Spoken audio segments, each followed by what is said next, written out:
Hello dear student, मैं प्रदीप कुमार यादव आप सभी का अपने YouTube channel biology with Pradeep sir में स्वागत करता हूं। क्लास 10th साइंस में बायोलॉजी के सेक्शन से 50 ऑब्जेक्टिव क्वेश्चन को लेकर के उपस्थित हुआ हूं, जो बोर्ड एग्जाम के दृष्टिकोण से बेहद इम्पोर्टेंट क्वेश्चंस हैं। यहाँ पर जो सबसे पहला क्वेश्चन पूछा जा रहा है, कौन सा एंजाइम एमल्सीकृत वसा का पाचन करता है? कौन सा ऐसा एंजाइम है जो एमल्सीकृत वसा का पाचन करता है? तो यहाँ पर ऑप्शन दिया गया है सी। यहाँ पर जो लाइपेज एंजाइम होता है, कौन सा एंजाइम? यहाँ पर लाइपेज एंजाइम जो होता है वो एमल्सीकृत वसा का क्या करता है? पाचन करता है। इसीलिए आंसर नंबर यहाँ पर सी सही होगा। अगला क्वेश्चन देखेंगे, सामान्य प्रकुंचन रक्तदाब, जो सामान्य प्रकुंचन रक्तदाब होता है 120 mm होता है। इसीलिए यहाँ पर ऑप्शन नंबर सी सही होगा।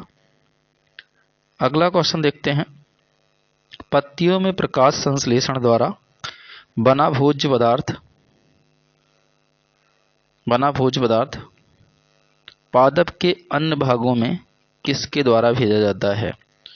जो पौधे सूर्य के प्रकाश की उपस्थिति में जड़ से जल को लेकर के और वायुमंडल से कार्बन डाइऑक्साइड को लेकर के प्रकाश संश्लेषण की क्रिया के द्वारा भोज्य पदार्थों का निर्माण करते हैं। यहाँ पर पूछा जा रहा है कि पादप के अन्य भागों में किसके द्वारा भेजे जाते हैं? तो यहाँ पर जो ऑप्शन दिया गया है, भेजा जाएगा फ्लोएम के द्वारा। तो यहाँ पर ऑप्शन नंबर बी, फ्लोएम के द्वारा भेजा जाएगा। इसलिए यहाँ पर ऑप्शन नंबर बी सही होगा। किसके द्वारा भेजा जाएगा? फ्लोएम के द्वारा भेजा जाता है। और यहाँ पर जाइलम के द्वारा जल भेजा जाता है। अगला क्वेश्चन देखेंगे, क्वेश्चन नंबर 4 पर हम देखते हैं, पौधों में वाष्पोत्सर्जन किस भाग में होता है? तो यहाँ पर दिया गया है जड़ में, तना में, पत्ती में, फूल में। तो जो वाष्पोत्सर्जन की प्रक्रिया होती है पत्तियों में होती है यहाँ पर। तो ऑप्शन यहाँ पर सही होगा सी। अगला क्वेश्चन दिया गया है, क्योंकि यहाँ पर बी और सी दोनों सही हैं, लेकिन यहाँ पर ऐसा ऑप्शन नहीं दिया गया, तो यहाँ ऑप्शन नंबर सी ही लिया जाएगा। कृत्रिम वृक्क किन अवशिष्ट पदार्थों को रुधिर से अपोहन द्वारा पृथक करता है? तो यहाँ पर कार्बन डाइऑक्साइड को ये कृत्रिम वृक्क क्या करता है? अलग करता है। यहाँ पर जो अगला क्वेश्चन दिया गया है, अगला क्वेश्चन की तरफ बढ़ते हैं। यहाँ पर जो अगला क्वेश्चन है, निम्नलिखित में से कौन सा उभयलिंगी जंतु होता है? तो उभयलिंगी जो जंतु होता है वो केचुआ होता है। उभयलिंगी जो जंतु होता है वो कौन होता है? केचुआ होता है। तो यहाँ पर ऑप्शन नंबर ए सही होगा। ऑप्शन नंबर क्या होगा? ए सही होगा। केचुआ एक उभयलिंगी जंतु होता है। क्वेश्चन नंबर 7 देखते हैं, प्रकृति में ऑक्सीजन का संतुलन कैसे बना रहता है? प्रकृति में ऑक्सीजन का संतुलन कैसे बना रहता है? पौधों में प्रकाश संश्लेषण की क्रिया के द्वारा। किसमें? जो प्रकाश द्वारा पौधों में प्रकाश संश्लेषण की क्रिया होती है, उस दौरान जब पौधे प्रकाश संश्लेषण के द्वारा अपना भोजन बनाते हैं तो पौधे क्या निकालते हैं? प्रकाश संश्लेषण के द्वारा ऑक्सीजन निकालते हैं। तो यहाँ पर ऑप्शन नंबर क्या सही होगा? यहाँ पर ऑप्शन नंबर क्या सही हो जाएगा? बी, प्रकाश संश्लेषण के द्वारा प्रकृति में ऑक्सीजन का संतुलन बना रहता है। तो इसीलिए ऑप्शन नंबर क्या सही होगा? यहाँ पर बी सही होगा। अगला दिया गया, मानव हृदय का औसत प्रकुंचन दाब होता है। मानव हृदय का जो औसत प्रकुंचन दाब होता है 120/80 होता है।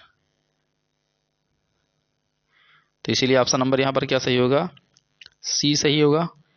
ऑप्शन नंबर क्या सही होगा? सी सही होगा। अगला, पौधों में श्वसन क्रिया के अंतर्गत एडीपी के टूटने से कितनी ऊर्जा मुक्त होती है? एडीपी के टूटने से कितनी ऊर्जा मुक्त होती है? तो यहाँ पर ऑप्शन नंबर सही होगा 30.5 किलो जूल प्रति मोल। यहाँ पर अगला ऑप्शन देखते हैं, हाइड्रा में प्रजनन किसी विधि के द्वारा होता है? तो हाइड्रा में मुकुलन के द्वारा होता है। किसके द्वारा प्रजनन?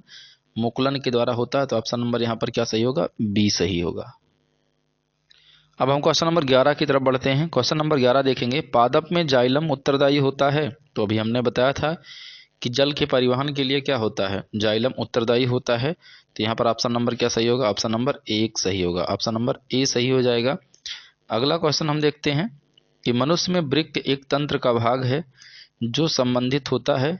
तो यहाँ पर संबंधित होता है किससे? ये वृक्क उत्सर्जन से संबंधित होता है, इसलिए ऑप्शन नंबर यहाँ पर सी सही होगा।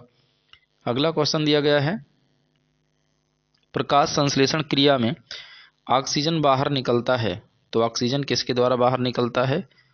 जल से निकलता है। जब जल की हाइड्रोलिसिस होता है, जल के अणु टूटते हैं, तो उससे क्या होता है? ऑक्सीजन बाहर निकलता है। प्रकाश संश्लेषण की क्रिया में जल से ही ऑक्सीजन क्या होती है? बाहर निकलती है। तो इसलिए ऑप्शन नंबर ए सही होगा। अगला क्वेश्चन देखते हैं, मैग्नीशियम पाया जाता है। तो जो मैग्नीशियम पाया जाता है वो क्लोरोफिल में पाया जाता है। कहाँ पाया जाता है? क्लोरोफिल में, इसलिए ऑप्शन नंबर ए सही होगा। अगला क्वेश्चन पूछा गया है, कवक में पोषण की कौन सी विधि है? कवक में जो पोषण की विधि पाई जाती है वो मृतोपजीवी पाई जाती है। कौन सी पाई जाती है? मृतोपजीवी, इसलिए ऑप्शन नंबर क्या सही होगा? ऑप्शन नंबर बी सही होगा।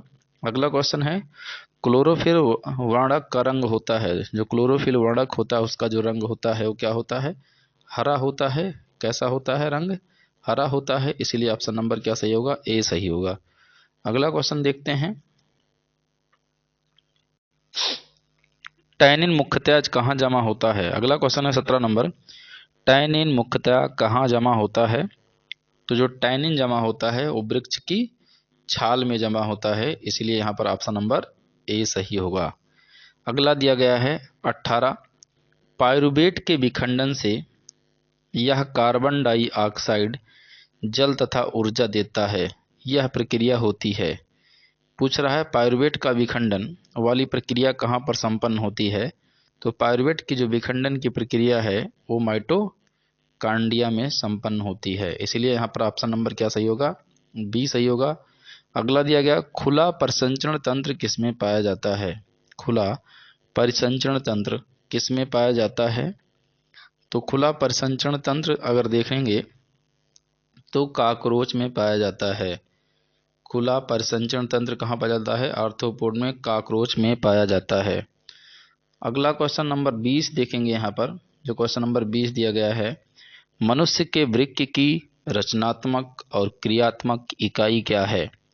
तो यहाँ पर जो मनुष्य के वृक्क की रचनात्मक और क्रियात्मक इकाई होती है वो होती है नेफ्रॉन। क्या होती है? नेफ्रॉन होती है। अगला देखेंगे, अगला क्वेश्चन,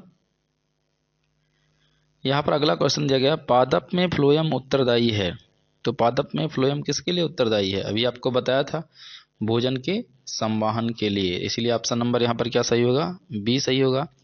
रक्त का थक्का बनाने में सहायक होता है। अगर रक्त के थक्के बनने की बात करेंगे तो यहाँ पर जो रक्त का थक्का बनने में सहायक होता है और रक्त बिंबाणु अर्थात प्लेटलेट्स। अगला क्वेश्चन है, कूटपाद किसमें पाया जाता है? तो कूटपाद अगर देखेंगे तो अमीबा में पाया जाता है। किसमें पाया जाता है? अमीबा में पाया जाता है, इसलिए ऑप्शन नंबर क्या सही होगा? सी सही होगा। अगला क्वेश्चन पूछा गया है, मानव में डायलिसिस थैली है। मानव में डायलिसिस की थैली जो होती है क्या होती है? नेफ्रॉन होती है। क्या होती है? नेफ्रॉन होती है। अगला क्वेश्चन लिखा गया है कि भोजन का पाचन किस प्रकार की अभिक्रिया है? तो उपचयन है। क्या है? उपचयन। उपापचय दो शब्दों से मिलकर के बनता है, एक अपचय और दूसरा उपचय। तो यहाँ पर पूछा गया भोजन का पाचन किस प्रकार की अभिक्रिया है? तो ये उपचयन की प्रक्रिया है। किस प्रकार की? उपचयन की प्रक्रिया है। अगला क्वेश्चन पूछा गया, मनुष्य के दांत की सबसे ऊपरी परत क्या है? तो जो सबसे ऊपरी परत होती है वो है इनर इनेमल क्या है? इनामिल है। इनेमल होती है जो सबसे हार्ड होती है।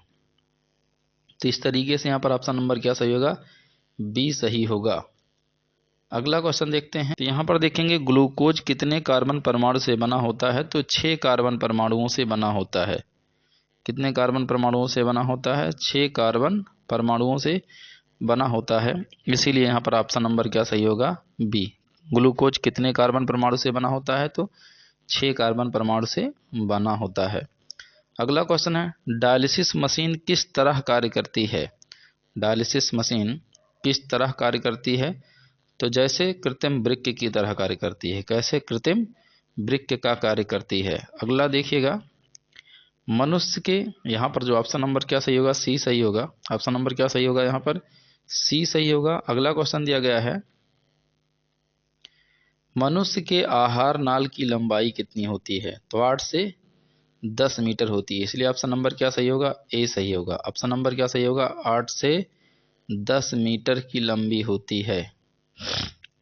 अगला क्वेश्चन दिया गया है, पौधों में श्वसन किस भाग में होता है? पौधों में श्वसन किस भाग में होता है? तो जड़ में भी होता है, तनों में भी होता है, पत्तियों में भी होता है। इसीलिए ऑप्शन नंबर क्या सही होगा? 4। यहाँ पर डी सही होगा। प्रत्येक भाग में, दिए गए जितने सारे भाग हैं सब में श्वसन की प्रक्रिया संपन्न होती है। अगला क्वेश्चन यहाँ पर देखते हैं, पूछा जा रहा है, डेंगू उत्पन्न करने वाला मच्छर किस तरह के जल में रहता है? तो यहाँ पर दिया गया है गंदा जल। यहाँ पर ऑप्शन दिया गया है, ऑप्शन दिया गया साफ जल, गंदा जल, खारा जल, मृदु जल। ना ही मृदु जल में होगा, ना ही खारे जल में पाया जाता है, ना ही गंदे जल में पाया जाता है। तो ये कहाँ पाया जाता है? स्वच्छ जल में पाया जाता है। इसलिए ऑप्शन नंबर ए सही होगा। इसलिए कौन सा नंबर सही होगा? ए सही होगा। अगला क्वेश्चन है, प्रोटोजोआ अवशिष्ट पदार्थों का निष्कासन कैसे करते हैं? तो ये विसरण की प्रक्रिया के द्वारा क्या करते हैं? जो प्रोटोजोआ होते हैं वो विसरण की प्रक्रिया के द्वारा ही अपशिष्ट पदार्थों का निष्कासन करते हैं। इसीलिए यहाँ पर ऑप्शन नंबर क्या सही होगा? ए सही होगा। किस प्रक्रिया के द्वारा? तो विसरण की प्रक्रिया के द्वारा। किस प्रक्रिया द्वारा? विसरण की प्रक्रिया के द्वारा ही क्या करेंगे? ये अपशिष्ट पदार्थों का निष्कासन करते हैं। अगला दिया गया है, मनुष्य में मुख्य श्वसन अंग कौन से होते हैं? मनुष्य में मुख्य श्वसन अंग कौन से होते हैं? तो यहाँ पर जो मनुष्य में मुख्य श्वसन अंग है वो कौन है? फेफड़ा है। क्या है? फेफड़ा होता है। मानव का जो मुख्य श्वसनांग होता है वो क्या होता है? फेफड़ा होता है। अगला दिया गया है, वाष्पोत्सर्जन के लिए उत्तरदायी अंग कौन सा है? अगर वाष्पोत्सर्जन के लिए उत्तरदायी अंग की बात करेंगे तो यहाँ पर ऑप्शन दिया गया है फ्लोएम, यहाँ पर दिया गया जड़, यहाँ पर दिया गया तना, यहाँ पर दिया गया पत्ती। इस तरीके से सब ही होते हैं।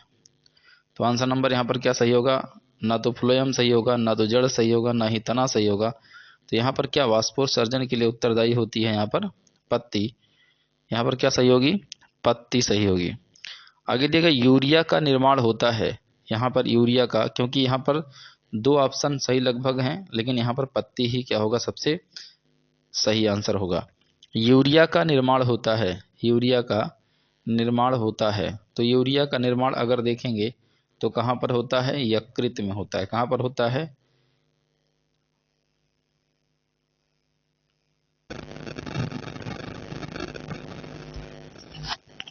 तो यूरिया का निर्माण कहाँ पर होता है? यकृत में होता है। कहाँ पर होता है? यकृत में होता है। लाल रक्त कोशिकाओं का कब्रगाह एवं ब्लड बैंक निम्न में से किसे कहा जाता है? तो यहाँ पर अगर कब्रगाह की बात करते हैं तो यहाँ पर प्लीहा सही होगा। क्या सही होगा? प्लीहा सही होगा। ऑप्शन नंबर यहाँ पर क्या होगा? ऑप्शन नंबर बी सही होगा। अगला क्वेश्चन 37 नंबर है, निम्न में से कौन सी बीमारी श्वसन तंत्र से संबंधित है? तो यहाँ पर देखेंगे ऑप्शन नंबर क्या सही होगा? डी सही होगा, क्योंकि यहाँ पर बी और सी, निमोनिया और टीबी दोनों एक ऐसी बीमारी होती हैं जो श्वसन से संबंधित होती हैं। इसीलिए यहाँ पर ऑप्शन नंबर क्या सही होगा? डी सही होगा, क्योंकि यहाँ पर ऑप्शन बी और सी सही है। इसलिए यहाँ पर दोनों ऑप्शन क्या हैं? सही हैं, क्योंकि टीबी और निमोनिया दोनों श्वसन संबंधित बीमारियां होती हैं। अगला क्वेश्चन देखेंगे कि उच्च रक्तचाप की अवस्था को कहते हैं। उच्च रक्तचाप की अवस्था को क्या कहते हैं? तो अगर हम बात करते हैं उच्च रक्तचाप की अवस्था को हम हाइपरटेंशन कहते हैं। क्या कहते हैं? हाइपरटेंशन कहते हैं। इसीलिए यहाँ पर ऑप्शन नंबर क्या सही होगा? यहाँ पर सी सही होगा। क्या सही होगा? सी सही होगा। अगला क्वेश्चन दिया गया है, अगला क्वेश्चन यहाँ पर दिया गया, शरीर की सबसे बड़ी आंत, शरीर की सबसे बड़ी ग्रंथि कौन सी है? बात करते हैं शरीर की सबसे बड़ी ग्रंथि कौन सी है? तो जो शरीर की सबसे बड़ी ग्रंथि होती है वो यकृत होती है। क्या होती है? यकृत होती है। अगला क्वेश्चन पूछा गया, प्रकाश संश्लेषण की इकाई है। तो जो प्रकाश संश्लेषण की इकाई होती है वो क्या होती है? क्लोरोफिल। इसीलिए यहाँ पर ऑप्शन नंबर क्या सही होगा? सी सही होगा। अगला क्वेश्चन दिया गया है, अगला क्वेश्चन यहाँ पर दिया गया है,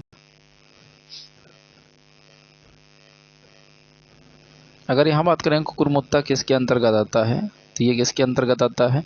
मृतोप जीबी के अंतर्गत आता है। किसके अंतर्गत आता है? मृतोप जीबी के अंतर्गत आता है। प्रोटीन का पाचन होता है, तो प्रोटीन का जो पाचन होता है वो कहाँ पर होता है?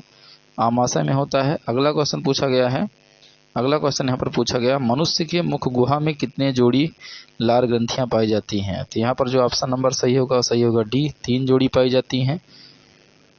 अगला क्वेश्चन पूछा गया है, फेफड़े का आकार होता है। तो जो फेफड़े का आकार होता है वो शंक्वाकार होता है। ऑप्शन नंबर यहाँ पर क्या सही होगा? बी सही होगा। छोटे बच्चों में कुल कितने दांत होते हैं? तो छोटे बच्चों में जो दांतों की संख्या होती है वो 20। यहाँ पर इसका जो फार्मूला होता है 2102